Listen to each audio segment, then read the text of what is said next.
Muy buenos días, o buenas tardes, o buenas noches. Nuevamente estoy acá para poder entregarles el contenido de esta clase correspondiente al jueves 8 de abril. Lamentablemente no me fue posible poder conectarme a la hora que corresponde a los cursos debido a temas ahí personales administrativos de trabajo.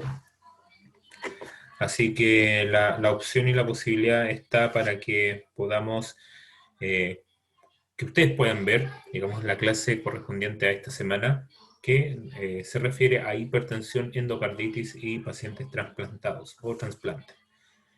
Vamos a conversar varios puntos sobre esto y la dinámica va a ser, como ya le hemos traído durante las clases anteriores, hablar básicamente sobre el problema de salud que vamos a comentar y además hablar sobre cuáles deben ser las acciones odontológicas o cuáles son los eventos, signos o síntomas odontológicos más frecuentes que ustedes pueden revisar en este tipo de pacientes.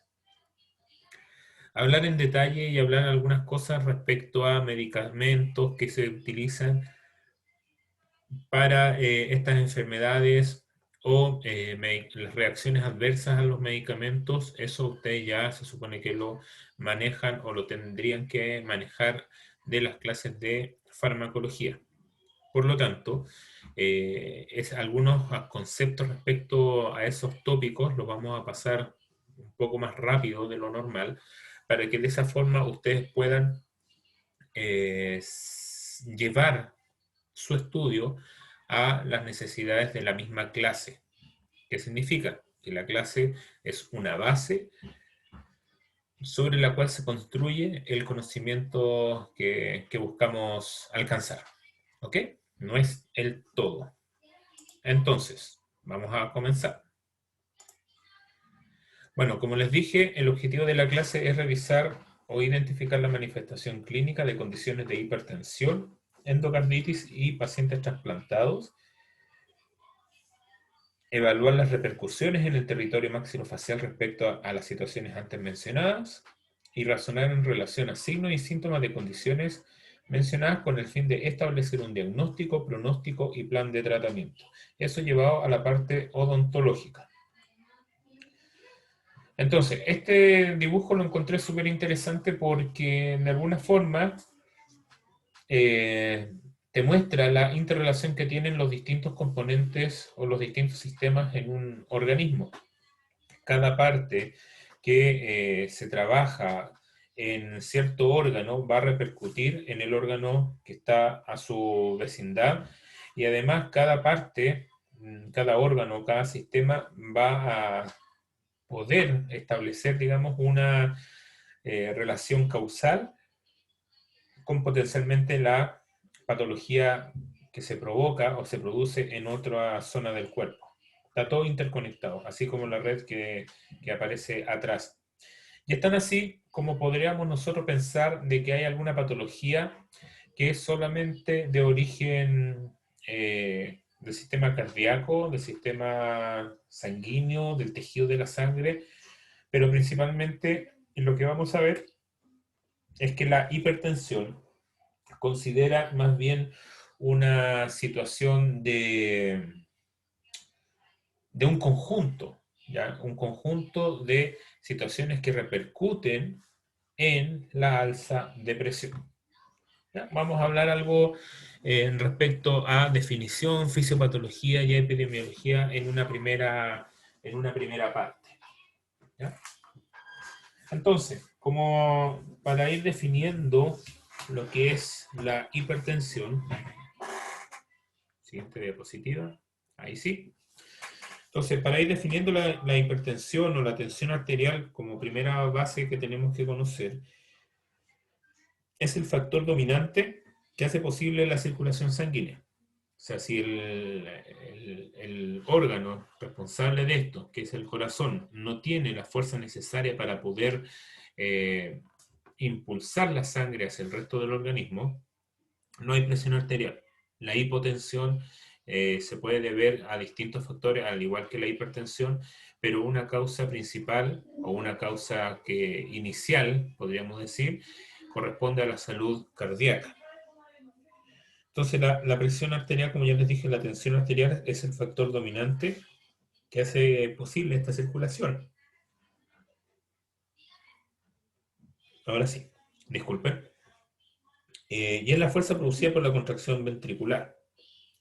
Entonces, la presión donde alcanza el punto más alto se entiende o se denomina como presión sistólica. La presión diastólica, ¿ya?, se produce al cerrarse las válvulas y la presión, por ende, se mantiene por la elasticidad de las arterias musculares. Ahí es donde se registra la presión diastólica. También tenemos que considerar otros términos, como por ejemplo la denominada resistencia periférica, que es la reacción a esa fuerza propulsora y su valor varía de acuerdo con el grado de contracción arteriolar. También debemos tener en consideración el término de presión diferencial o presión del pulso, que está representada por la diferencia entre la presión sistólica y diastólica, y la presión arterial media, que representa el valor promedio a través del tiempo y puede calcularse aproximadamente con una fórmula en la cual se considera como resultado la presión media, que es el índice registrado por la presión diastólica más la presión diferencial dividido por 3.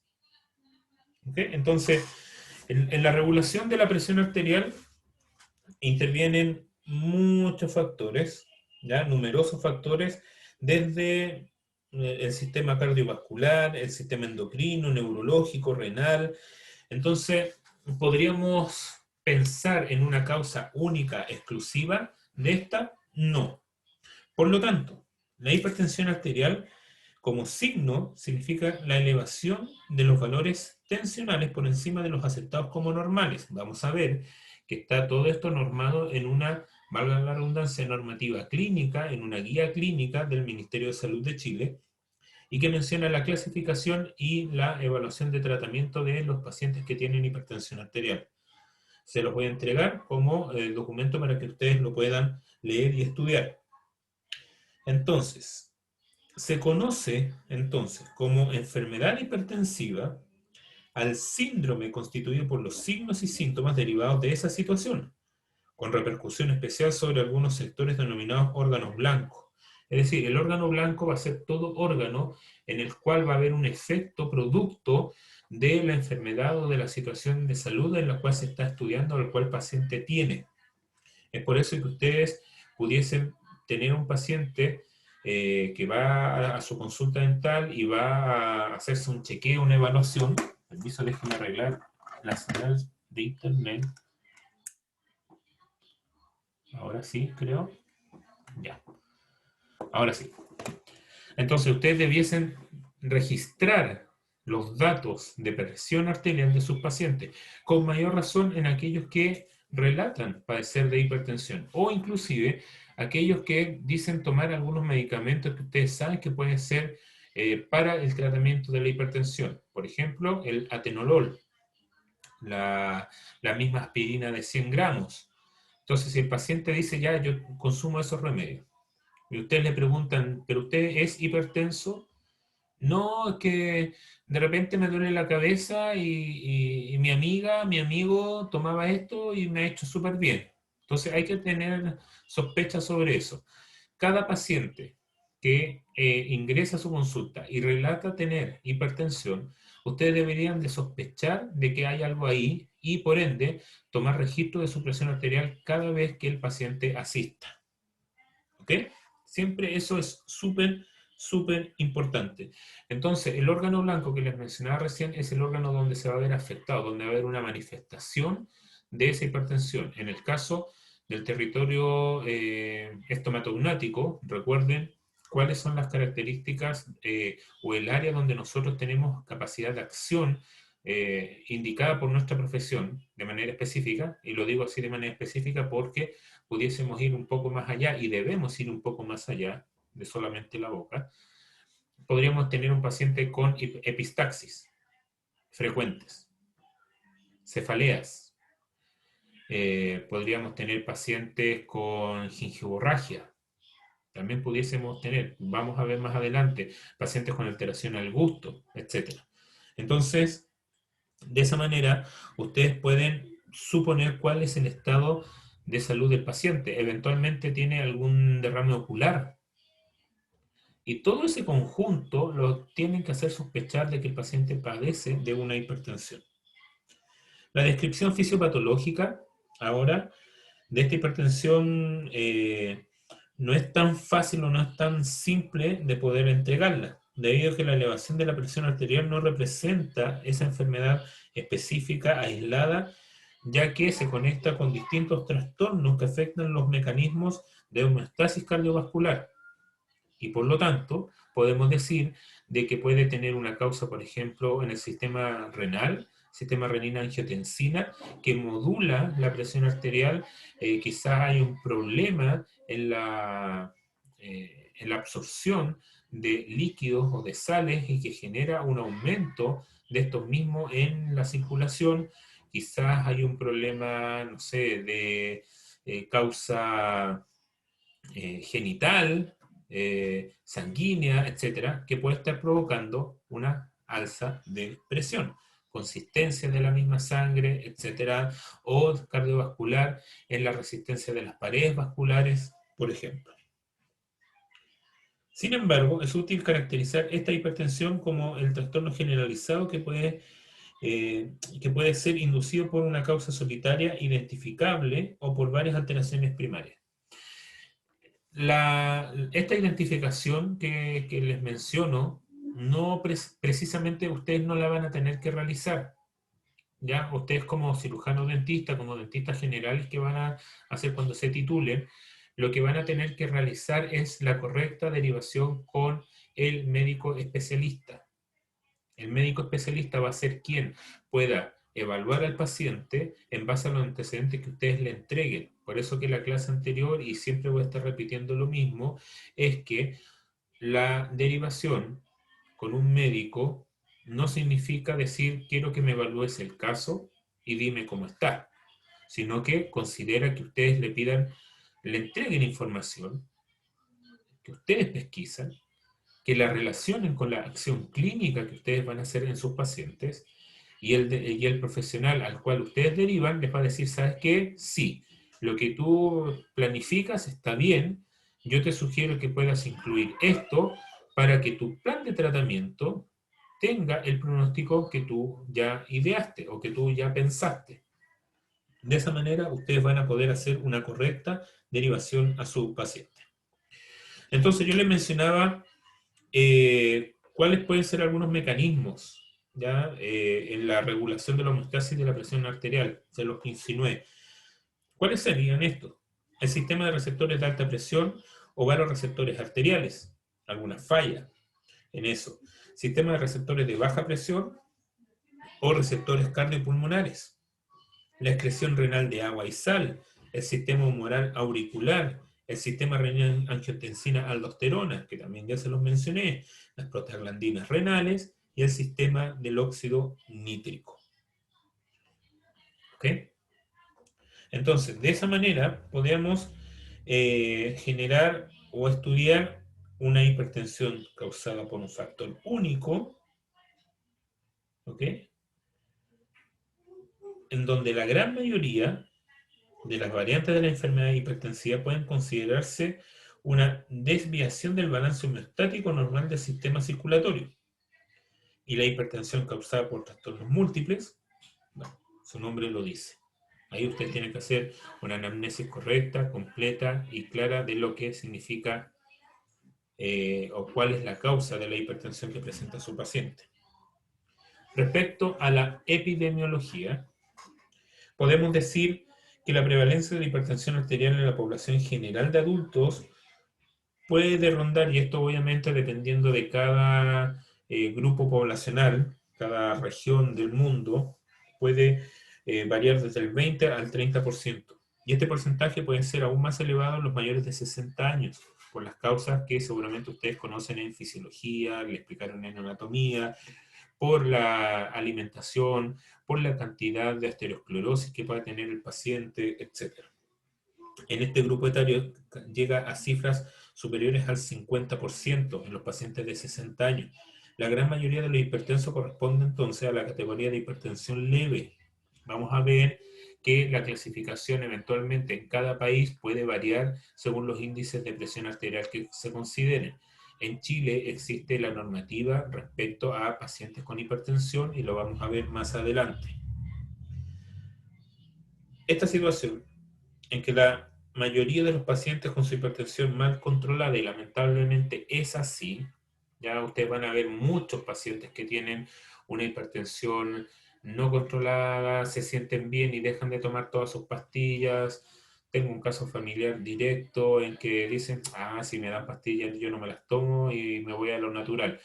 Ya, sí, sí y no. O sea, a ver, ¿cómo se lo explico?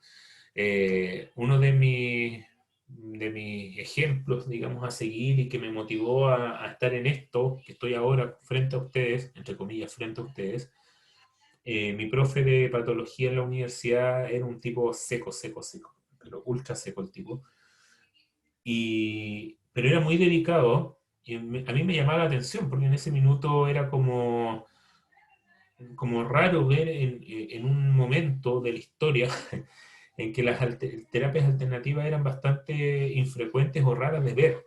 Ya no era común ver a un profesional, él era tecnólogo médico, pero tenía doctorados en patología y era súper súper seco, tenía un doctorado en medicina natural.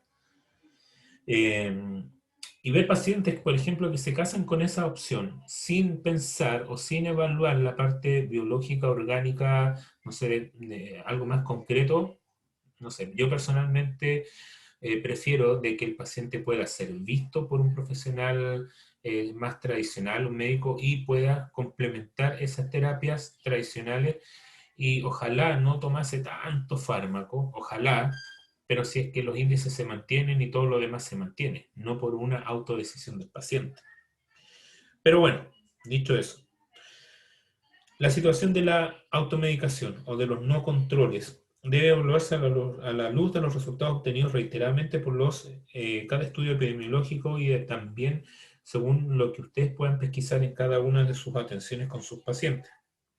Entonces, logrando así o buscando así el control de las cifras tensionales con el tratamiento, evaluar si existe una concordancia en el control del tratamiento y en el alcance a una presión, a una tensión arterial adecuada. Esto a largo plazo, porque perfectamente podemos tener un paciente con una presión arterial alterada, pero en el momento de la atención la tiene controlada. Y ahí no debiese pasar. Tiene que estar controlada de manera bastante seguida. Ahí sí. Ya. ¿Cómo podemos clasificarlo? Los límites máximos de los valores normales de la presión arterial son arbitrarios, podríamos decir, y se basan empíricamente en los niveles por encima de los cuales los numerosos estudios prospectivos de grandes poblaciones realizados a partir de la segunda mitad del siglo XX han determinado o han mostrado una tendencia de riesgo cardiovascular o riesgo vascular aumentado. Por lo tanto, si ustedes ven algún índice de presión arterial en la literatura o en sitios donde se mencione este tema de la hipertensión arterial, tienen que referirse al manual de referencia que tenemos en Chile, que es la guía clínica para pacientes con hipertensión. Lo vamos a ver. Pero por lo pronto se conoce el nivel de presión normal que pudiese tener una persona. Esto según distintos, digamos, distintos reportes y juntas médicas, que la presión arterial normal en un adulto mayor a 18 años, porque también tienen que considerar que varía según la edad, por las características biológicas de los tejidos, en un paciente mayor adulto de 18 años, la presión normal, la presión sistólica es hasta los 120, ¿ya?, milímetros de mercurio, y la presión arterial diastólica hasta los 80. Y de ahí va aumentando según la clasificación, el estadio y la presión. Lo vamos a ver. Entonces, para poder entender, algún factor de riesgo para la hipertensión, tenemos que considerar algunos factores de riesgo cardiovascular para poder decir, ¿sabes qué? Este paciente puede tener una crisis hipertensiva, por ejemplo. La emergencia hipertensiva y la urgencia hipertensiva habitualmente se engloban bajo el término común de crisis hipertensiva. Lo repito, las emergencias hipertensivas y las emergencias y urgencias hipertensivas se engloban bajo el término de crisis hipertensiva. ¿Okay? Sin embargo, su consideración como una entidad única resulta errónea porque existen diferencias tanto en su forma de presentación como en su tratamiento y su pronóstico. Esto se los voy a mencionar en un ratito más. Pero es importante que conozcan los factores de riesgo porque ustedes también tienen que hacer una evaluación de su paciente. Tienen que medir al paciente, pesar al paciente, idealmente tener alguna cinta y se entiende que en este momento sea un poquito más complicado quizás porque se van a ir directamente al tratamiento de su paciente, tratamiento oral, a eso me refiero, y hacer una evaluación de su riesgo es un poquito complejo para el profesional, pero sí es importante que puedan derivar entonces a su paciente con algún nutricionista que les permita o que les entregue, mejor dicho, un certificado del riesgo cardiovascular que presenta el paciente. De esa manera, también hacen una relación interprofesional que les permita tratar al paciente desde el minuto cero. Entonces, existen factores de riesgo mayores y además daños de órganos blancos. Entonces ahí tú determinas el riesgo cardiovascular de acuerdo a la Joint National Committee of Prevention, Detection, Evaluation and Treatment of High Blood Pressure. Acá seguramente algunos oídos van a sangrar por mi pronunciación de inglés. Pero nada, les pido disculpas. Yo sé que hay algunos de ustedes que hablan inglés perfecto, inglés fluido y bastante mejor que el mío, pero lo vamos a resumir como la JNC, ¿ok? La JNC. Y ellos determinan como factor de riesgo mayor la misma hipertensión, ¿ya? Como factor de riesgo cardiovascular, a eso me refiero. El tabaquismo, la obesidad, el sedentarismo, la dislipidemia, la diabetes mellitus, la microalbuminuria, y vamos acá a tomar un índice de laboratorio que ustedes pudiesen solicitar para medir la edad, también en mayores de 55 años en los hombres y 65 en mujeres, y los antecedentes familiares de enfermedades cardiovascular prematura. ¿Okay? Eso, riesgo, factor de riesgo mayor. Y el daño en órgano blanco va principalmente a enfocarse en el daño al corazón y al cerebro. En el corazón, por ejemplo, una hipertrofia ventricular izquierda, angina de pecho, antecedentes de revascularización miocárdica e insuficiencia cardíaca. Y en el cerebro, un accidente cerebrovascular o ataque isquémico transitorio. Oiga, profe, pero estamos en odontología. Oiga, profe, pero yo quiero saber cómo yo me puedo enfrentar. Oiga, profe, está hablando mucho sistémico, quiero ver odontología. Esto es odontología, chiquillos. Esto también es odontología. Y de alguna forma, yo lo que quisiera es que ustedes puedan ponerse en el lugar de atender a un paciente real. Y el paciente real tiene todo esto. Y deberían saber, por lo menos reconocer. Quizás no tratar la causa de base, pero sí reconocer en qué terreno están parados. ¿Okay? Ahora, lo que yo les mencionaba antes como definiciones de emergencia y crisis, emergencia y urgencia hipertensiva, podemos mencionar que la emergencia hipertensiva incluye una serie de cuadros clínicos secundarios a la lesión aguda del órgano blanco, provocada por el aumento de la tensión arterial, en los cuales el tratamiento debe iniciarse en forma inmediata. Esa es la emergencia hipertensiva, con el objeto de alcanzar el valor deseado de tensión arterial en las 2 primeras horas. ¿Ok? Entonces, ¿cuáles son esa clasificación? de emergencia hipertensiva con daño neurológico, por ejemplo, infarto cerebral, vasculares, por ejemplo, aneurisma, disecante de la aorta, algún cuadro de alteración o de emergencia en el sistema cardiológico, por ejemplo, angina inestable, nefrológica, insuficiencia renal aguda, asociada con la gestación, preeclampsia, eclampsia, o asociada con la hipersecreción de catecolaminas. ¿Ok? Por ejemplo, la crisis hipertensiva inducida por drogas. Y las urgencias hipertensivas incluyen aquellas situaciones de elevación de tensión arterial que no están acompañadas por lesiones agudas de órganos blancos. Esa es la urgencia hipertensiva. Su pronóstico es mucho más favorable que el de la emergencia hipertensiva y por ende el tratamiento puede realizarse en plazos mayores. Por ejemplo, en un plazo o en un lapso de tiempo de hasta 24 horas. La emergencia es inmediata, la urgencia se puede posponer. ¿De acuerdo? Entonces, si tenemos esto, ¿cuáles son los factores predisponentes a una crisis hipertensiva? Una hipertensión secundaria, hipertensión arterial secundaria, un traumatismo de cráneo, una ingesta de precursores de catecolaminas, una ingesta de anticonceptivos orales, antidepresivos tricíclicos, atropina, fármacos en general. Ahí yo se los voy a enviar también en un documento, en un apunte.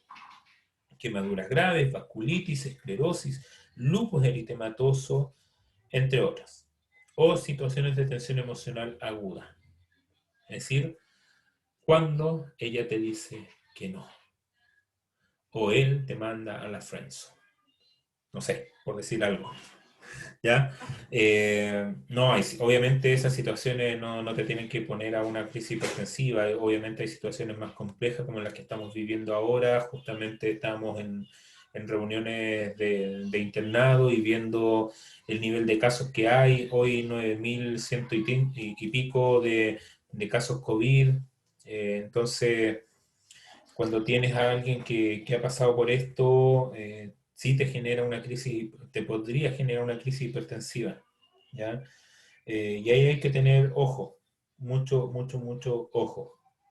Bueno, la hipertensión maligna acelerada en la actualidad se considera que no existen diferencias clínicas y pronósticas entre las dos entidades, por lo tanto, recién en conjunto el conjunto de la hipertensión maligna acelerada o simplemente maligna. ¿Ok? Su incidencia oscila entre el 1% de los pacientes con hipertensión arterial esencial y un porcentaje algo mayor en los portadores de causas secundarias. Entonces, esto sigue siendo un cuadro grave a pesar de los avances logrados en el tratamiento, incluida la hemodiálisis, y se asocia con una mortalidad que oscila entre el 10% a los 3 años en los pacientes tratados de manera adecuada y un 80% a los 2 años en aquellos no tratados o sometidos a un tratamiento inapropiado. Entonces, teniendo eso en mente, tenemos que considerar que no debemos solamente, perdón, no debemos solamente evaluar la boca. Para poder evaluar a este tipo de pacientes tenemos que evaluarlo de manera general. Y en esa evaluación general debemos considerar que el signo más importante del examen físico es la alteración del fondo de ojo, con presencia de hemorragias, exudados o papiledema propios de la entidad de una hipertensión maligna acelerada. Y en general, cuando tú tienes un paciente con hipertensión, como ya les mencioné al principio de la clase, puedes tener un globo ocular con en presencia de hemorragia. ¿Ya? Esta epistaxis sin razón, que de repente llegan y salen, nos tiene que hacer pensar. Lo que yo les mencionaba, existe una guía clínica de hipertensión arterial primaria o esencial en personas de 15 años y más que lo van a tener que leer. Lo van a tener que leer. Por lo tanto, este va a ser como el apunte, y esto es de fácil acceso a través de los buscadores de Google, de la página del MinSal, debiese estar y tiene que estar para que lo puedan estudiar. ¿Ok? Muy bien. Entonces, ¿cómo vamos a clasificar la presión arterial? Permítanme. Se supone que ahí debiese aparecer. Sí. La clasificación de la presión arterial la podemos denominar como etapa 1, 2 o 3, en la cual la presión arterial se mueve en ese rango que aparece acá en la diapositiva, entre 140 a 159 y 90-99 milímetros de mercurio, la etapa 2 de 160 a 179 y 100 y 109, y la etapa 3 sobre los 180 con 110 milímetros de mercurio. Entonces, es importante que ustedes consideren esto para poder evaluar a su paciente y entregarle un pronóstico adecuado, certero. Si un paciente relata tener hipertensión, siempre deben de considerar la toma de presión. Ojalá, porque es más fiel, es más cercano, más certero, la medición de presión arterial con un esfingomanómetro de mercurio. Ustedes pudiesen ocupar esto, toma presión digital, pero su registro no es el más fiel, así que también tienen que tener atención en eso. Entonces, si establecemos el riesgo cardiovascular, y acá les entrega el apunte en la página 21 de esta guía, cuáles son los factores que en la guía aparecen como medidores o predictores del factor del riesgo cardiovascular, los cuales ya les mencioné algo anteriormente, en las diapositivas anteriores. Consideramos un riesgo bajo aquel que tiene un 5% de, de signos, digamos, compatibles con estos riesgos, que inducen a este riesgo, un riesgo moderado, un 5 y un 9% de factores que inducen a este riesgo, un riesgo alto de 10 al 19 y riesgo muy alto mayor a 20%. Por lo tanto, en este sentido, ya con estos índices, ustedes pueden iniciar un plan de tratamiento, el cual se manifiesta acá. De un riesgo cardiovascular bajo a uno alto, la meta terapéutica debe de ser disminuir a una presión arterial de 140 con 90 milímetros de mercurio, y a partir de ahí, siendo un paciente de riesgo cardiovascular bajo, tiene que haber cambio en el estilo de vida y normalizar aproximadamente la presión arterial en un plazo máximo de 3 meses.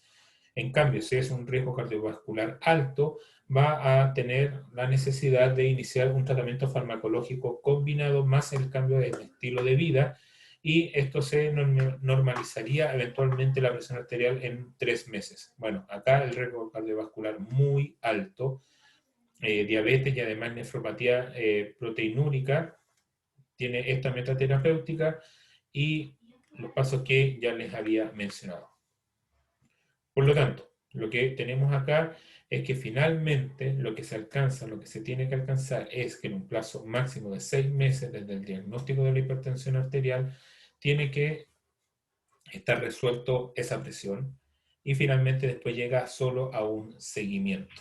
En el caso, por ejemplo, máximo 6 meses si es que no se logra normalizar la presión a los 3 meses. Esto ustedes no lo van a hacer precisamente, pero sí son actores invitados a participar de manera activa en la restitución de este nivel de salud, porque ustedes no tan solo van a decir, ya, ¿cuál es su plan de tratamiento? Yo tengo que hacer tengo que hacer 2 dientes con caries, hacer una endodoncia, no sé, tratar este cuadrante con un pulido radicular, etcétera. No, ustedes lo que tienen que hacer no es entregar una receta de cocina. Ustedes lo que tienen que hacer, chiquillos y chiquillas y chiquilles y chiquilines, es dedicarse al problema de salud que tiene el paciente. Y el problema de salud que tiene el paciente no es una caries, no es simplemente la gingivitis. El problema de salud del paciente que pueda tener es la suma de todas las condiciones de salud que puedan estar alteradas por alguna causa conocida o desconocida, y ustedes tienen que hacer la intervención según sus competencias. Y la competencia del dentista en este caso es evaluar cuáles son los riesgos y repercusiones del tratamiento farmacológico que tiene el paciente, uno, y dos, bueno, puede que se me escape algún otro, pero dos, es hacer intervención también en la vida del paciente. ¿Bajo qué concepto? Dieta, asesoramiento dietético, dentro de lo que ustedes saben, pero también en la derivación correcta a los distintos especialistas que pueda tener. Por ejemplo, si el paciente tiene un estilo de vida que consume mucho cigarrillo, derívenlo al psicólogo. Si tiene un paciente con mucho consumo de alimentos que no le favorecen a su presión arterial, derívenlo con un nutriólogo, con un nutricionista, por último, ¿ya? No por último, o con un nutricionista, con un endocrinólogo si es que tiene alguna relación o alguna relación o interrelación esta hipertensión con diabetes o con algún problema suprarrenal, etcétera. O con un nefrólogo en el caso de que el paciente además refiera problemas al orinar o que tiene antecedentes de patología renal. Esa es su intervención. Entonces, ¿cómo vamos a hacer el seguimiento? Acá los controles cada 6 meses, en el caso de ustedes como odontólogos, futuros odontólogos, tienen que mencionarle a sus pacientes la necesidad de tomarse los medicamentos como corresponden. Ustedes no pueden hacer ninguna acción clínica si los índices de presión arterial no están controlados. Un paciente hipertenso pudiese recibir anestesia infiltrativa con vasoconstrictor, posiblemente sí, dependiendo de la situación clínica. Yo personalmente, si tengo una acción clínica que realizar, yo voy a tomar todas las medidas necesarias para cerciorarme de que la inyección del líquido anestésico no está siendo realizada en un vaso sanguíneo. Existen maneras de poder hacerlo mediante la retracción del émbolo para que ustedes puedan ver o observar que no existe un ingreso de la jeringa dentro de un vaso sanguíneo. Privilegiar en este caso las anestesias que se puedan hacer con más infiltrativas, más que tronculares. ¿De acuerdo? Entonces ese seguimiento se va a realizar especialmente en ustedes cada vez que asista el paciente, pero derivación al médico, y ustedes también lo tienen que tener claro, con un control cada 6 meses o 4 o 3 meses, dependiendo del riesgo cardiovascular determinado al principio. Y eso en un paciente hipertenso, pero normotensado, perdón. Si es que esto no está siendo así, bueno, acá está la intervención, el apoyo familiar, la capacitación del personal de salud, la automedicación, etcétera, etcétera. Ahí ustedes tienen que igual intervenir en este punto, independiente si es un riesgo cardiovascular bajo o muy alto. ¿De acuerdo? Esto lo tienen que hacer de todas maneras, como consejo. Entonces, ¿cuáles son las manifestaciones orales de un paciente con hipertensión? Acá principalmente tienen que ver riesgos o manifestaciones, perdón, derivadas del consumo de medicamentos para la hipertensión.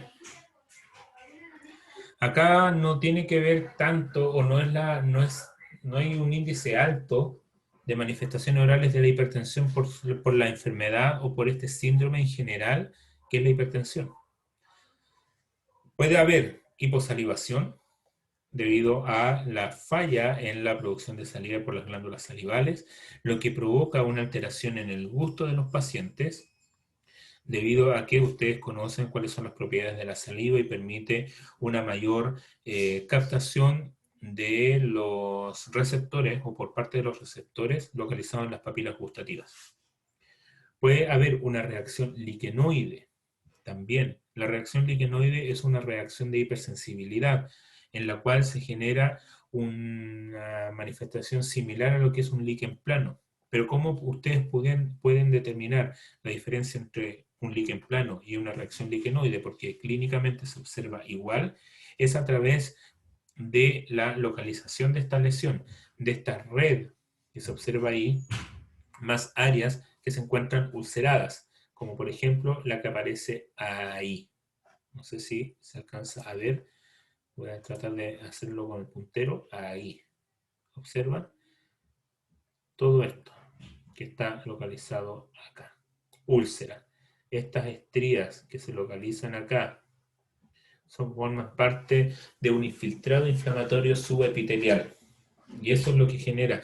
Es una reacción autoinmune, una reacción de hipersensibilidad en la cual el propio organismo reacciona contra sus propios hermanos, por decirlo de esa manera, propias células.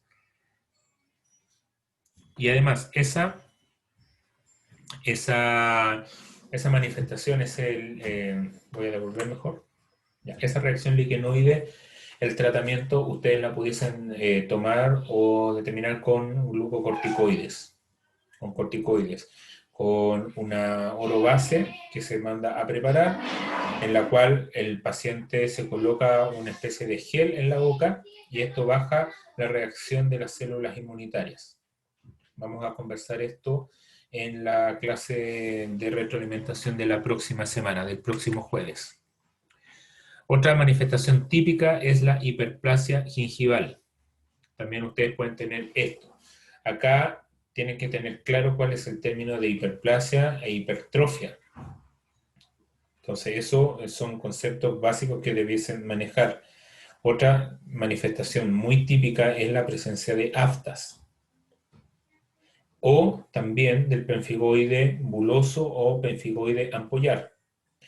Las anteriores ustedes ya la conocen, la han escuchado seguramente harto, las aftas, estas úlceras recurrentes que tienen un origen incierto, inespecífico, que ustedes pudiesen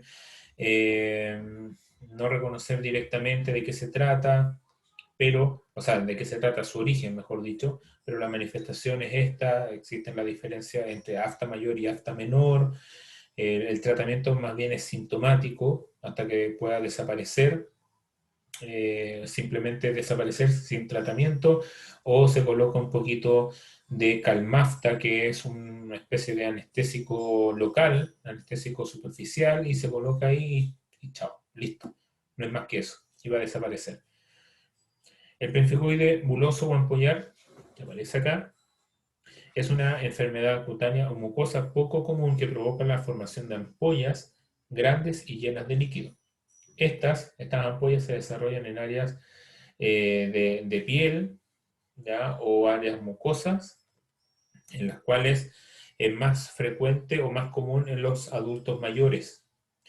Este pemfigoide ampollar o pemfigoide buloso ocurre cuando el sistema inmunitario ataca una capa delgada del tejido debajo de la capa externa de la mucosa, en este caso, y la respuesta inmune es excesiva. Es desconocida esta respuesta anormal y se separa completamente, se separa esto y se genera estas ampollas llenas de líquido. Existe una separación entre las capas donde se localiza esta infiltración inflamatoria y las capas superficiales. Muchas veces esta reacción se desencadena cuando se toman ciertos medicamentos, y en este caso es muy típico observarlo cuando hay pacientes con hipertensión. El pemfigoide buloso o ampollar a menudo desaparece solo en algunos meses, pero es posible que tarde hasta 5 años en curarse, y el tratamiento entonces normalmente ayuda a sanar las ampollas y a aliviar la picazón, donde hay mucho de esto. Este puede incluir el tratamiento, corticosteroides como la prednisona y otros medicamentos que suprimen el sistema inmunitario, y este pemfigoide puede ser potencialmente fatal, en especial en aquellas personas mayores que ya no tienen un buen estado de salud. Y acá vamos nuevamente, si es que la salud oral está alcanzada y el rol que tienen ustedes para la prevención de estas consecuencias. Entonces, tenemos acá otros efectos, el angioedema. El angioedema es esta inflamación generalizada, esta localización de líquido que se encuentra en la mucosa. ¿Ya?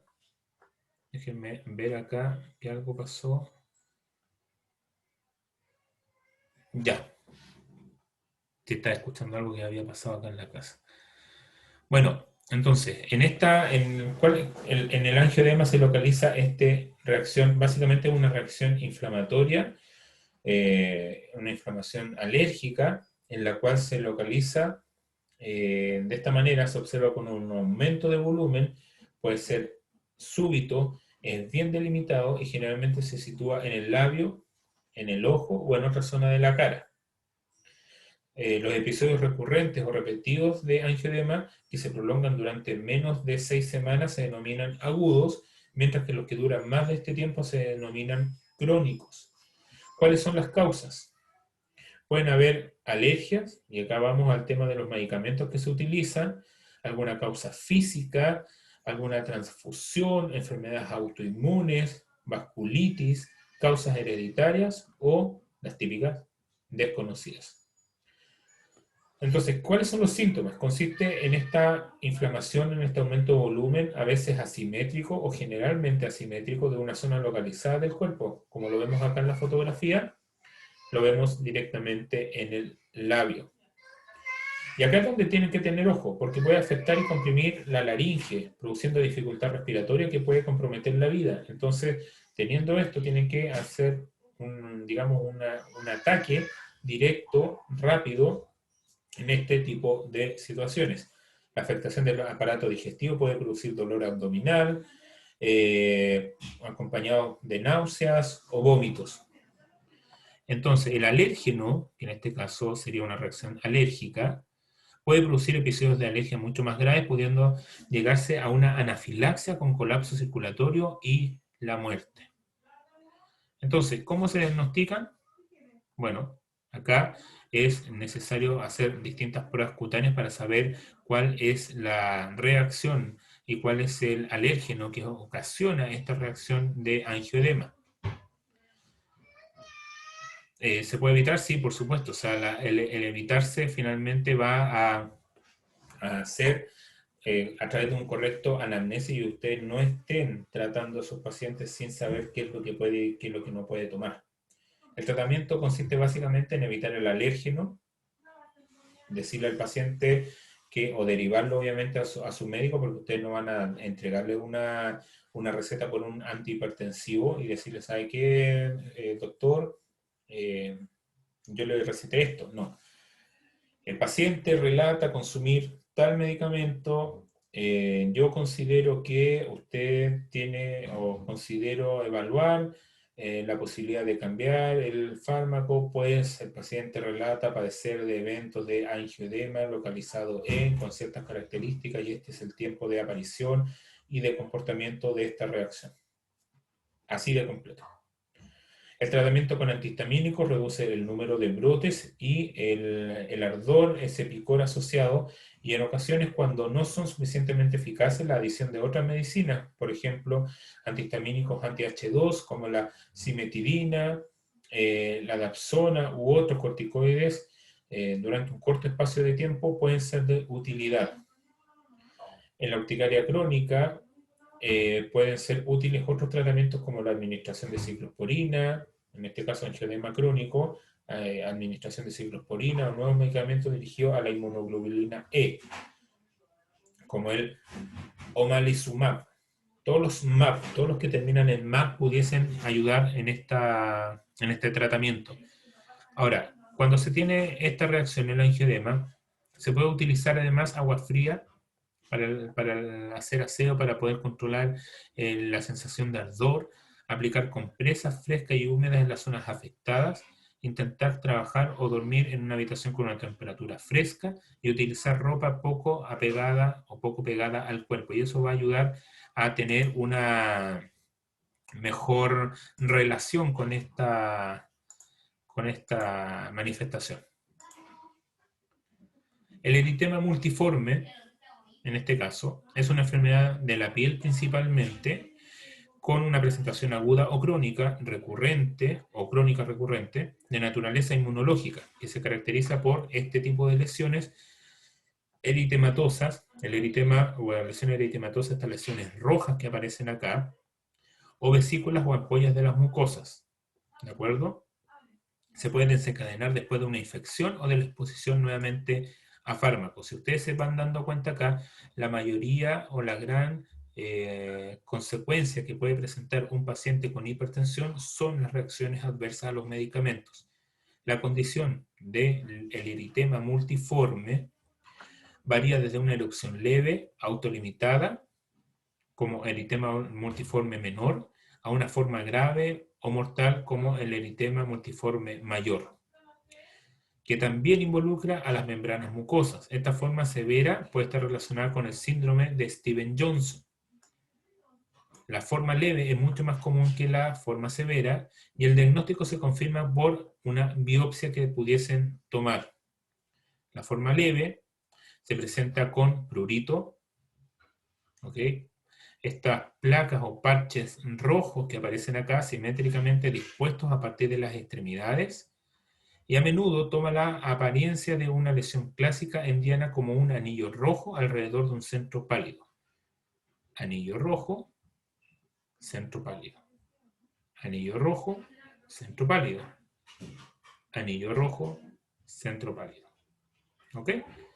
Habitualmente la resolución ocurre entre los 7 y 10 días y los individuos con algún eritema multiforme persistente, o en este caso crónico, a menudo presentan en la primera semana una forma dolorosa en un sitio de la lesión, por ejemplo, un rasguño menor, una abrasión, y la irritación o presión incluso en la ropa puede causar dolor, así que por eso una de las indicaciones que les mencioné recién es que puedan tener también bueno, en el caso del angioedema, pero también se puede relacionar con esto, una ropa un poco más holgada.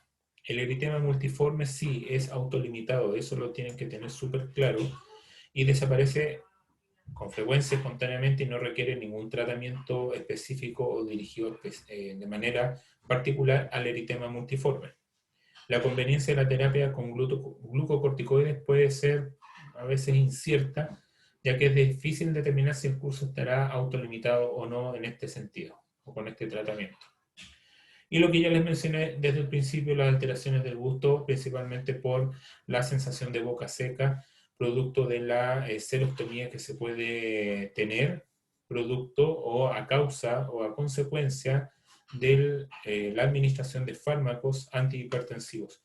¿Cuáles son estos efectos secundarios de los antihipertensivos?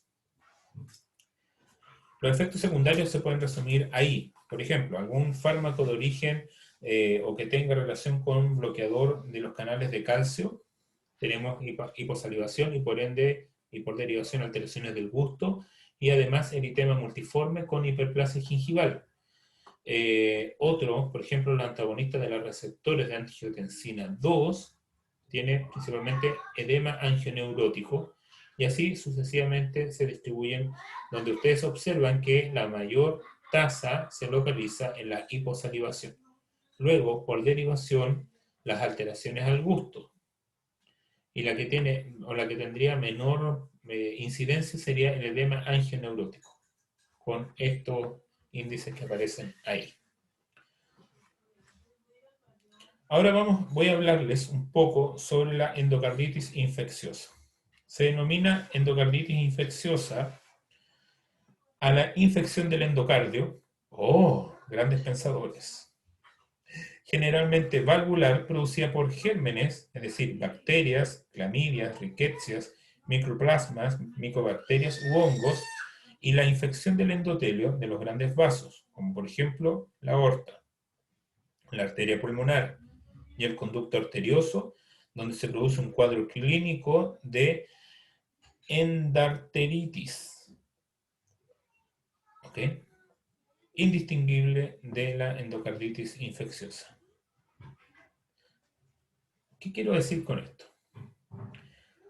Ustedes, como cirujanos dentistas, futuros cirujanos dentistas, tienen la responsabilidad de tratar de manera adecuada a sus pacientes, pensando siempre que lo que ustedes hacen en la boca, o lo que tienen en la boca, lo que van a resolver en la boca, tiene consecuencias a nivel sistémico.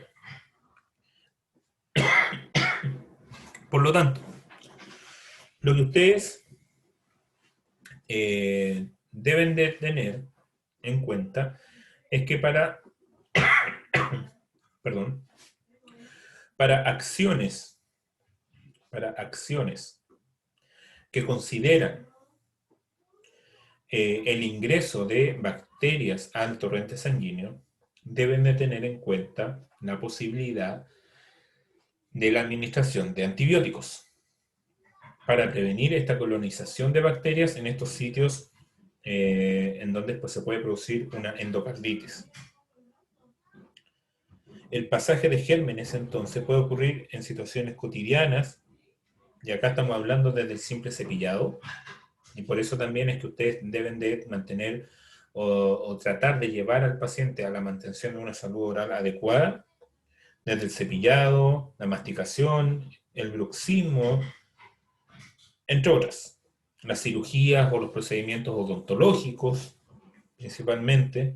Y este pasaje de los gérmenes a la circulación puede entonces producir la colonización, como ya les mencioné, de las vegetaciones estériles. Sin embargo, dada la frecuencia de bacteriemia y la escasa frecuencia de endocarditis infecciosa, el proceso de conversión de una verruga estéril en una vegetación infectada depende de la interacción entre muchos factores, algunos inherentes al huésped y otros al germen responsable.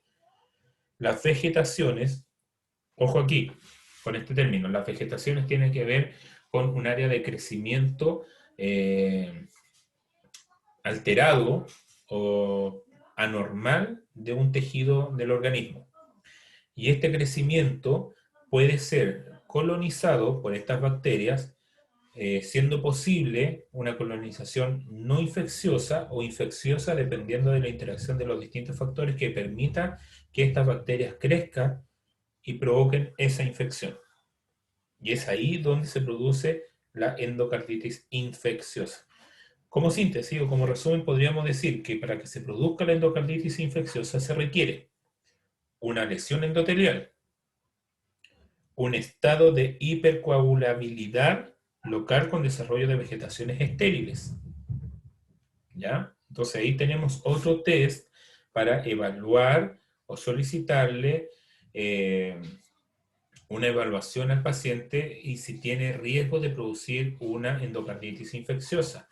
Recuento de linfocitos, velocidad de sedimentación, buscando los índices que se soliciten y además una evaluación clínica del paciente y antecedentes de anamnesis. Pacientes que puedan tener, por ejemplo, cirugías cardíacas, pacientes que puedan haber tenido alguna cirugía valvular, prótesis de cadera, de rodilla, cualquier lugar donde se produzca una vegetación, este crecimiento, esta cicatrización producto de estas cirugías, se produce o se convierte en una vegetación. Y esta vegetación, si se coloniza, se puede infectar. Entonces, otro factor son las lesiones de la barrera cutáneo-mucosa que permiten el ingreso de microorganismos, el mismo procedimiento odontológico que se pueda producir, una cirugía, un destapaje, etc. Y la colonización de las vegetaciones estériles por estos microorganismos. ¿Ok? Entonces son estos 4 principales factores que producen una endocarditis.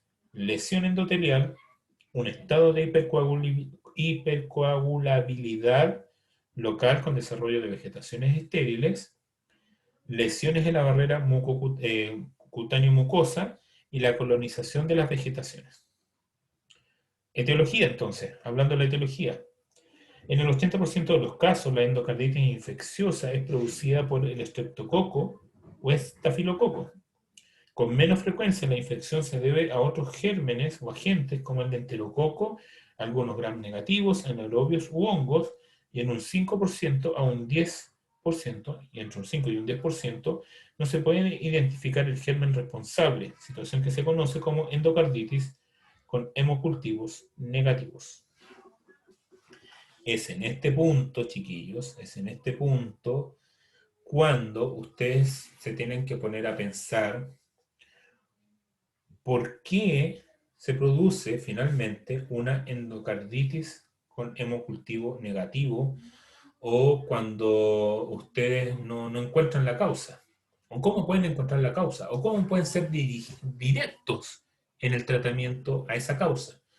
Bueno, primero que todo, ustedes debiesen pensar en que si tienen una situación de riesgo, si quieren ser selectivos con la elección del tratamiento a estas bacterias, a esta colonia, debiesen hacer un antibiograma.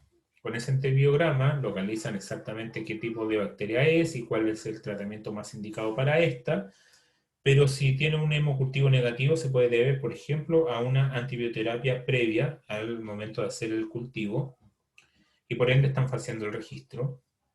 A gérmenes de crecimiento lento o difícil, por ejemplo, estreptococo piroxidal dependiente, brucelas, neiserias, difteroides, etc. O a una insuficiencia renal crónica. Y ahí es donde ustedes tienen que tomar en cuenta cómo se van a enfrentar a este paciente. ¿Cómo lo vamos a clasificar? Se puede clasificar como aguda o subaguda. La aguda es de evolución rápida, agresiva, con gran afectación del estado general, mucha destrucción valvular y escaso componente inmunológico y embólico. Esto ustedes seguramente no lo van a ver, pero lo pudiesen haber provocado si es que no toman las consideraciones del caso. Es una sepsis con localización endocárdica, generalmente producida por gérmenes muy virulentos como el estafilococo aureus y algunos gram negativos. La clasificación subaguda tiene un periodo de incubación más prolongado, por lo común no menor a 2 semanas y un tiempo promedio de 5 semanas hasta la realización del diagnóstico. La producen gérmenes menos virulentos como el Streptococcus viridans y los gérmenes del grupo HACEC, H-A-C-E-K. Se evidencia como un síndrome febril prolongado con manifestaciones pseudogripales, artromialgias, anorexia, náuseas y dolor lumbar. Entonces, de acuerdo, y la segunda parte de la clasificación, válvula nativa o válvula protésica, es de acuerdo al tipo de válvula afectada, pudiendo clasificarse como las mencionadas anteriormente. ¿Okay? Y la endocarditis derecha afecta sobre todo a la válvula tricúspide, y el estafilococo áureo es el germen causal más frecuente. Se observa en pacientes con drogadicción por vía intravenosa o en mujeres después de un aborto séptico. Clínicamente se caracteriza por fiebre e infiltrados pulmonares recurrentes y tiene una mortalidad menor al 5% durante la fase aguda. Cuando la infección depende de gérmenes gram negativos u hongos, la evolución es tórpida, con mayor morbimortalidad, mejor dicho, y requerimiento de tratamiento quirúrgico para poder controlar la infección. Insisto, acá lo importante es hacer una correcta anamnesis. ¿Cómo lo vamos a observar? ¿Cómo lo vamos a observar esta cosa? Va a depender de distintos factores, aunque suene así de directo y así de fácil, quizás. Pueden ser sutiles, por ejemplo, a través de, o pueden manifestarse como astenia, pérdida de peso, una febrícula o malestar general, o una manifestación fulminante como fiebre muy alta, un accidente cerebrovascular o un ataque cerebrovascular o una insuficiencia cardíaca aguda. La ocultación de un soplo nuevo y o el cambio en la tonalidad de uno ya existente en un paciente con síndrome febril puede ser indicio de gran utilidad para el diagnóstico. Por ende, si bien ustedes no son médicos, digamos, médicos y van a ser odontólogos, sí tienen la responsabilidad de tener dentro de sus kits de evaluación de pacientes un fonendoscopio. Y eso además, como se lo mostré en la primera clase, les permitiría hacer un diagnóstico adecuado de la salud articular del ATM, pero además los podría aprovechar para poder medir presión arterial y evaluar las características cardíacas de su paciente. Pudiesen hacerlo si es que el paciente también manifiesta algún antecedente que permita suponer o intuir que el paciente tiene alguna alteración cardíaca, y en este caso, eventualmente alguna endocarditis en desarrollo. ¿Cuáles son los exámenes complementarios que ustedes van a considerar? Exámenes de laboratorio, como ya les mencioné algunos de ellos, electrocardiograma, radiografía de tórax y ecocardiograma para básicamente observar la salud de las válvulas, observar la salud cardíaca y ver de esa manera cómo se desarrolla todo en el interior del organismo. Los exámenes de laboratorio, principalmente hemocultivos seriados, electrocardiograma, las alteraciones van a ser inespecíficas y de escaso rendimiento diagnóstico, excepto en la endocarditis infecciosa de la válvula aórtica. Eso en el electrocardiograma. Por eso, a ver, si bien esto ustedes no lo van a pedir directamente, sino que lo van a derivar directamente con el médico tratante, ustedes pueden solicitar eventualmente ya al paciente el examen y que el paciente vaya con el resultado con su médico. La radiografía de tórax puede mostrar signos incipientes de insuficiencia cardíaca, recuerden la hipertrofia miocárdica, o bien sugerir la existencia de fenómenos embólicos en la endocarditis derecha. Y el ecocardiograma debe realizarse siempre que exista una sospecha clínica razonable. Por ejemplo, la observación de vegetación es fundamental. Y acá eso ustedes pudiesen hacerlo con un ecocardiograma. O sea, no ustedes lo van a tomar, ustedes lo pueden solicitar y entregárselo para evaluación al médico. ¿Cómo vamos a observar? Debido a la dificultad respecto a los criterios diagnósticos que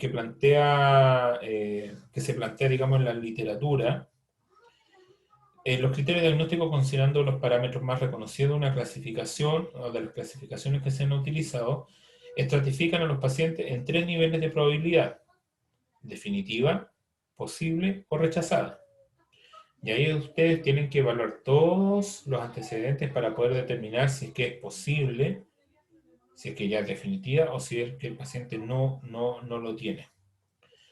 Las complicaciones pueden ser tanto a nivel cardíaco, como por ejemplo una insuficiencia cardíaca, miocarditis difusa, trastorno de la conducción, infarto al miocardio, pericarditis. Pueden ser extracardíacas, como por ejemplo neurológicas, renales o abscesos, y principalmente esas, ¿ya? Cardíacas y extracardíacas. ¿Cuál es el pronóstico? Ahora, el pronóstico, la historia natural, y esto depende de la edad del paciente principalmente, del estado general, del tipo y situación de la válvula afectada y de la virulencia del agente causal. Entonces, no es llegar y entregar una receta de cocina. Acá es específico a las características que les mencioné recién. ¿Cuál es el rol de ustedes? El rol ya lo he mencionado. El rol es de prevención. El rol es de de pesquisar las situaciones de riesgo antes de que se puedan llegar a producir. ¿Cómo cuáles? Bueno, acá esto es un resumen de los pacientes con riesgo de sufrir endocarditis infecciosa, en los cuales la profilaxis antibiótica está recomendada previa al tratamiento dental. Entonces, cada vez que ustedes tienen a un paciente con antecedentes de prótesis valvular cardíaca, alguna endocarditis infecciosa ya producida o previa, enfermedad cardíaca congénita, etc., y si van a hacer un tratamiento odontológico, deben de considerar una profilaxis antibiótica. Ahora, los antibióticos de primera elección recomendados para la prevención de la endocarditis infecciosa previa al tratamiento dental considera la amoxicilina como primera elección. Acá está el gramaje que ustedes tienen que seguir. Si es que existe una incapacidad para tomar la medicación oral, también está acá. Alérgicos a las penicilinas, aparecen acá en la diapositiva. O alérgicos a las penicilinas y además que son incapaces de tomar la medicación oral. Ahora, si bien indica acá que la profilaxis antibiótica considera la toma de 2 gramos de amoxicilina antes del procedimiento, ustedes pudiesen ya prescribirle al paciente que tome o se considere tomar un día antes del procedimiento la dosis normal o usual, que sería, por ejemplo, en el caso de la amoxicilina, 500 miligramos cada 8 horas antes del procedimiento, y una hora antes del procedimiento, que se tome esos 2 gramos. Hacerlos coincidir. Hacer coincidir la toma una hora antes con las con el periodo de 8 horas o de cada 8 horas que se va a realizar de manera consecuente. Y en la toma correspondiente, toma los 2 gramos. De esa manera tiene un techo antibiótico bastante bueno, bastante adecuado. Y de esa forma no pasamos a tener un riesgo de producir una bacteremia producto de los tratamientos dentales que van a realizar. ¿Cuáles serían estos? Existen riesgos de incidencia de bacteremia en los distintos procedimientos dentales. Por ejemplo, en el caso de una periodontitis o en el tratamiento periodontal, como se observa acá, entre un 8 y un 80%, una limpieza periodontal, un tratamiento periodontal profundo, y uno superficial, un 40% aproximadamente en su índice alto, una endodoncia un 15%, una cirugía 85%, y una cirugía plástica periodontal o cirugía periodontal un 88%. Entonces, atención, ¿cuáles son? ¿Cuáles son los tratamientos odontológicos que tienen mayor riesgo de bacteremia? Y si ustedes tienen un paciente con alguna alteración cardíaca, acá está el punto a considerar. ¿Cuál es la incidencia de bacteremia en los procedimientos dentales por higiene dental o higiene oral? Ya los mencionamos de alguna forma anteriormente en el tratamiento, pero esto es lo que puede hacer cualquier tipo de paciente. Por ejemplo, el uso de seda dental. Por eso es importante que ustedes consideren que deben de mantener la salud oral de un paciente de manera adecuada, justa y necesaria. Y de esa forma, hacerle también una instrucción de higiene adecuada al paciente. Tienen ustedes la responsabilidad de enseñarles a su paciente cómo usar los elementos de higiene. De pedirle, por ejemplo, o de indicarle de que no puede utilizar cepillo duro, sino que cepillo blando o suave. Hacer un correcto uso o paso de la seda dental. Todos esos aspectos son necesarios para evitar, disminuir lo más posible el riesgo de bacteremia. El uso de palillos de dientes, y eso obviamente está prohibido, puede provocar un 40% de probabilidad de bacteremia. La irrigación, 50%, masticación, un 51%. Entonces, lo fundamental acá es mantener una salud oral adecuada. En este punto, perdón, en este punto considerar los pacientes con trasplante. Y acá tenemos una situación de un tratamiento médico, y que ustedes conocen cuáles son las consecuencias de ese tratamiento médico, o cómo es el procedimiento. Debiesen de conocerlo, ¿ya? Yo los invito a leer en qué consiste hacer un trasplante, cuáles son las consecuencias de esto.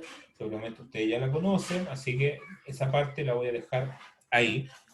Pero lo que yo quiero hablarles es sobre las complicaciones orales específicas en un paciente que se da en un paciente con un trasplante, sea cual sea este. Producto de que se provoca o se realiza una inmunosupresión excesiva, se pueden generar infecciones oportunistas, como la candidiasis, el herpes simple, zóster o linfoma. Efectos secundarios a los fármacos inmunosupresores. O sea, acá tenemos una inmunosupresión excesiva y que provoca una reacción oportunista, y además la inmunosupresión, los fármacos en sí generan una reacción.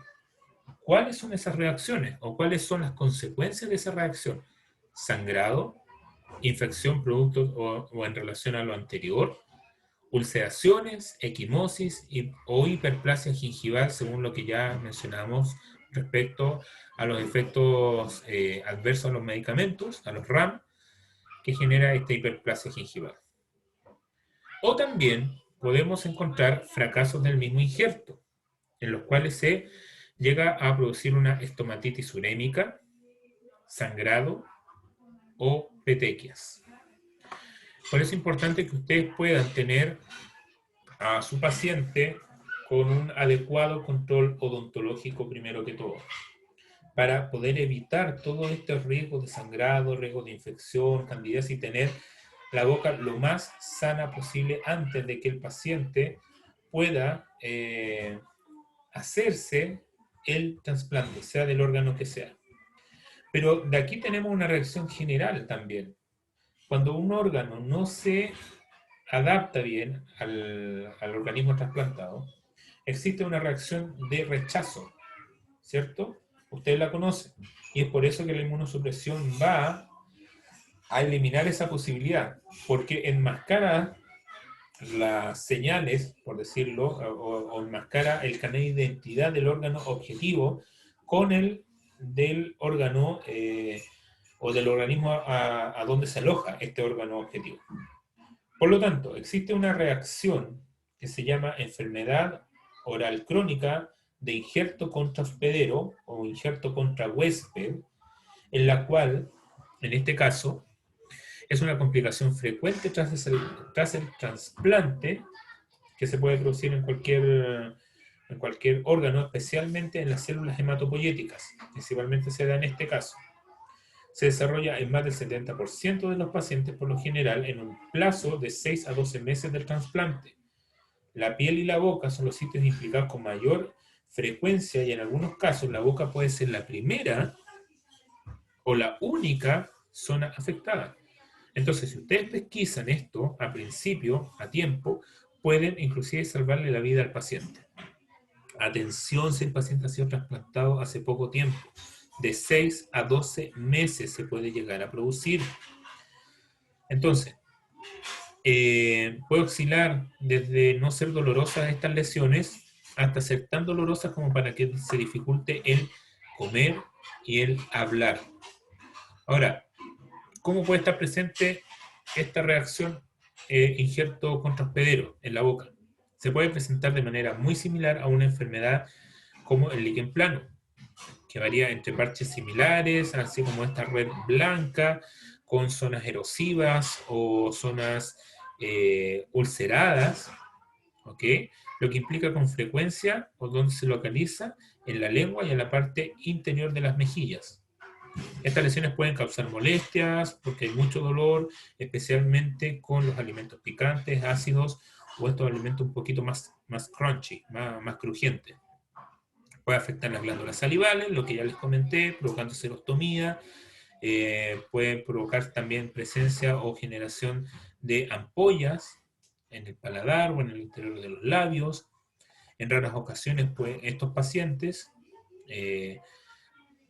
con esta enfermedad injerto contra hospedero avanzada en la piel pueden desarrollar endurecimientos alrededor de la boca, en la piel, lo que genera una apertura bucal limitada. ¿Cuál es la causa en este caso? ¿Cuál es la causa? Entonces, dependiendo de qué tan bien emparejado, qué tan bien relacionado haya sido el donante eh, con su objetivo, digamos, con su huésped, hay muchas maneras en las que el sistema inmunológico puede reconocer aspectos como extraños. Esto es a lo que yo me refería como el carnet de identidad. Vamos a las clases de inmunología, chiquillos. Revisemos. Sistema de complemento. ¿Ah? Por ahí puede ir la pista.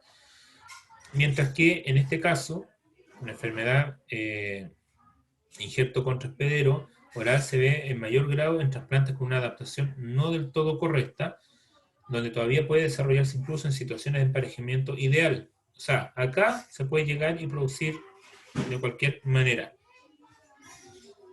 ¿Cómo sabemos de qué se trata finalmente de esto? O sea, por lo general el oncólogo, el especialista en medicina oral perdón, el paciente, el médico tratante del caso o el especialista en medicina oral pueden diagnosticar esto solo con recoger los antecedentes de manera adecuada y hacer un examen clínico. ¿Ok? O sea, acá nuevamente vamos a la importancia del examen clínico y de la anamnesis que le hagan a su paciente. Vesículas, lesiones consideradas como líquen plano o con características tipo líquen plano, que haya pasado por un trasplante en un plazo de 6 a 12 meses hacia atrás, tienen que ponerlo en atención con esto. ¿Cómo se va a tratar? Entonces, a pesar de haber tomado los inmunosupresores sistémicos, por ejemplo, la prednisona, tacrolimus, entre otros, muchos pacientes con esta patología o esta manifestación a menudo necesitan una terapia tópica intensa o intensiva para la boca. Entonces, acá el objetivo es controlar la enfermedad mediante la reducción de la cantidad de inflamación, disminuyendo el dolor y la sensibilidad. Entonces, probablemente recibirá un tratamiento con esteroides tópicos de 3 a 4 veces al día durante un par de semanas. Con mayor frecuencia son recetados un gel de fluocinodina o clobetasol. Esto puede ser en una hora base que se manda a preparar. El paciente se lo va colocando en la frecuencia que fue indicada. ¿Ok? De 3 a 4 veces al día durante 2 semanas. ¿Cuáles son las indicaciones? Después de enjuagarse la boca con agua, solamente agua, y ojalá solamente cepillado. Hay una marca comercial que supuestamente te entregaba una mayor sensación de agrado para el uso de colutorio. Se lo voy a mencionar en la clase. Le pido por favor que me lo hagan recuerdo. Profe, usted dijo que nos iba a decir una marca para pacientes con líquen plano o con lesiones erosivas. Acuérdenme, ¿ya? Colocar una pequeña cantidad de este gel, puede ser con un dedo limpio, aplicándolo con un cotonito limpio también de algodón sobre el área que duele, y no beber nada durante 15 minutos para que el esteroide se absorba. También se puede aplicar el gel con una gasa, lo mismo, bajo la misma indicación, y especialmente no comer nada durante 30 minutos posteriores. ¿Ok? Ahora, a veces el mensaje dice no uso interno, solo para uso externo, pero finalmente se han tratado para los tratamientos en la boca, ¿ya? Así que siempre esto bajo la autorización del médico y la comunicación, mejor dicho, no la autorización, la comunicación con el médico, porque si ustedes logran pesquisar un caso de este tipo, ustedes son los responsables de tratar y comunicar al médico la situación. Entonces, perdón, yo creo que en este punto ustedes tienen una responsabilidad bastante alta y considerar que deben de tratar al paciente de manera general. Acá es importante mantener una higiene oral estricta, y la posibilidad también de incluir dentro de su plan de tratamiento la fluoración, lo podrían desarrollar como parte del protocolo. ¿Ok? Chiquillos, creo que en este punto ya ha terminado la clase. Me voy a despedir para que ustedes puedan ya descansar de mi voz, que no está en FM. No, pero chiquillos, les pido antes que todo disculpas porque, nada, la clase tendría que haber sido subida ayer. Va a ser subida igual a YouTube, se la voy a enviar a sus delegados para que la puedan difundir. Y tengo que subir también al aula el mismo link que debiese estar, si no me equivoco, para que comiencen a estudiar desde hoy. El PDF también va a ser cargado al aula virtual para que ustedes puedan estudiar para la próxima semana. Entonces, la sesión sincrónica de la próxima semana va a considerar hacer una retroalimentación de la clase anterior y de esta clase. Vamos a estar aproximadamente 45 minutos de manera sincrónica y espero que todo se alinee para poder entregarles la clase ya cargada en esa misma sesión y comiencen a estudiar desde ese mismo minuto. La idea también va a ser hacer un pequeño quiz, se lo voy a ya mencionar respecto a las dos materias de las clases, a esta y a la clase pasada que ustedes ya tendrían que haber estudiado, junto con los artículos de el rol del odontólogo en el tratamiento de pacientes, ya que vimos y se los mandé en el aula virtual. Además, y les sugiero para que lo puedan leer, no va a entrar, digamos, como pregunta específica la guía del MinSal, pero también les sugiero que la puedan descargar y estudiar. Y esto va a ser principal muy importante para el certamen que van a tener en las próximas semanas. ¿Ya? Que estén muy bien, chiquillos. Cuídense, protéjanse, sean responsables. Miren que hay muchos casos actualmente y eso no debiese pasar. Que estén muy, muy, muy bien. Nos vemos.